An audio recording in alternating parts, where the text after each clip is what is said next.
এখন একদিনে 3টে অভিযান হবে। কারা করবে জেনে যাবেন, কবে করবে জেনে যাবেন। নবান্ন, লালবাজার, কালীঘাট। শুভেন্দু তো অনেক আগেই মুখ্যমন্ত্রী হওয়ার জন্য অনেক রকম পরিকল্পনা করেছিল, সেই সব ঘটনা আমরা জানি। আর ওর আওয়াজ দেওয়াটা একটা স্বভাব, এটা দেয়, কিন্তু যতবার আওয়াজ দিয়েছে ততবার ফ্লপ হয়েছে। কিন্তু আজকের যে অবস্থা, তাহলে শুভেন্দুর পিছনে ওই ত্রিশূলটা ঢুকবে। কোন ত্রিশূলটা? একটা ত্রিশূলের ফলা নবান্ন, একটা ত্রিশূলের ফলা কোথায় লালবাজার, আর একটা ত্রিশূলের ফলা কালীঘাট মমতাদির বাড়ি। এই 3টে ত্রিশূল ওর পাছায় ঢুকবে।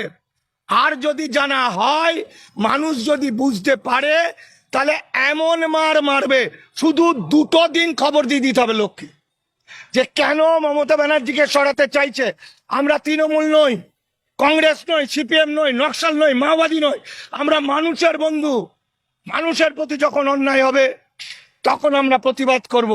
আমি বিশ্বাস করি মুখ্যমন্ত্রী মমতা ব্যানার্জি আছে বলে বাঙালি বেঁচে আছে, নাহলে বাংলাকে ফুটুদ্দম করে দিত ওরা।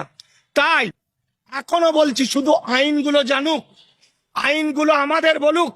আমরা এরা অভিষেককেও বলছি, অভিষেক দিদিকেও বলছি, আইনগুলো খালি জানিয়ে দাও, তাহলে ওই শুভেন্দুকে ল্যাংত করে ওর পাছায় ত্রিশূল ঢুকিয়ে টানতে টানতে হ্যাঁচড়াতে মানুষ নিয়ে যাবে। বিজেপির ভিতরে আমি একটি হরিদাস পাল, যে হরিদাস পালের প্রিয় বন্ধু বান্ধবরা বিজেপির, কেউ রাজ্য কমিটিতে, কেউ এমএলএ, কেউ এমপি, অত্যন্ত প্রিয়, সকাল সন্ধ্যে কাজ হয়, কথা বলে। তো আমার মোবাইল যদি কেউ ঘেঁটে দেখেন, তাহলে দেখবেন তারা ফোন করে করে ওই কথাগুলো আলোচনা করে যে বাঙালিকে বাঁচানো গেল না। কিন্তু তারা বেরোতে পারছে না কেন? না, তারা ব্যক্তি স্বার্থ থেকে বেরোতে পারছে না, আর তারা মরার ভয় পাচ্ছে, তাদেরকে মেরে দেবে।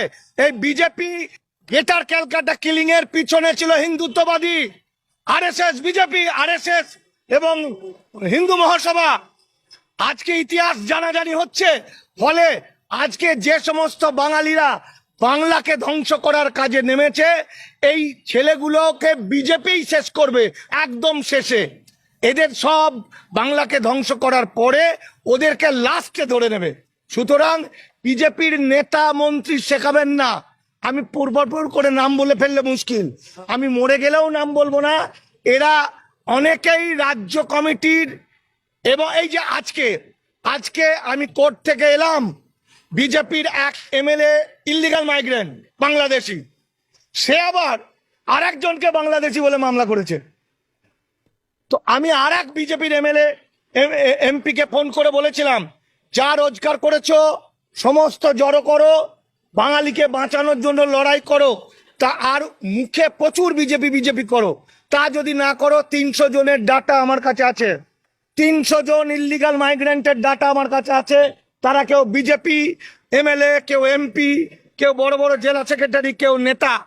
তো আজকে একজনের বিরুদ্ধে আমি কোর্টে গিয়েছিলাম, আমি নামটা বলে ফেলছি, স্বপন মজুমদার, 1990-89 এসছেন, বাংলাদেশের অনুপ্রবেশকারী। আমার কাছে তথ্য আছে তার গ্রাম থেকে, একদম বাংলাদেশ থেকে লিখিত সব কাগজপত্র। ফলে এই যারা ইল্লিগাল মাইগ্রেন্ট, দেশ ভাগ হয়েছে, আমরা সবাই বাঙালি, আমরা এই পারের লোকরা বুক দিয়ে আগলে রেখেছি তাদের। কিন্তু যারা অবৈধ অনুপ্রবেশকারী, তারা যখন তার নিজের জাতিকে ধ্বংস করতে চাইছে, ছেলে পিলে বাচ্চা কাচ্চা নিয়ে কোথায় যাবে? এই বুড়ো বুড়ি মানুষগুলো খালি মুসলমান, হিন্দু মুসলমান, হিন্দু মুসলমান, এসব মেরে ছাড়িয়ে দেবো, একটা একটা করে পাড়াতে খুঁজবো। এই যে নবান্ন অভিযানে আমরা সব দেখে নিয়েছি, যদি কোনো উদ্বাস্তু হিন্দু বিজেপি আরএসএস হও, এমন মার তোমাদের মারবো, এমন এমন এমন মারবো, আমরা বর্ডারে পাঠিয়ে দেবো, আমরা বাংলাদেশে পাঠিয়ে দেবো। বাংলাদেশ থেকে এই পারে এসেছে, 10 বছর 20 বছরের মধ্যে ঢুকে গলায় একটা গেরুয়া পতাকা লাগিয়ে নিয়েছে, জয় শ্রীরাম বলে বাংলাকে ধ্বংস করবে, বাঙালি ধ্বংস করবে। তাই আর তৃণমূলকেও বলবো, পানা পরিষ্কার করো, মমতা মা আমার, পানা পরিষ্কার করো। তোমার পুকুরে পানায় ভর্তি, 2 নম্বরই মালে ভর্তি। তোমরা যাকে উদ্বাস্তু হেন তানো বলে বড় মাথায় তুলেছ, বেশিটাই হারামি। বেশিটাই তলায় তলায় বিজেপির লোক।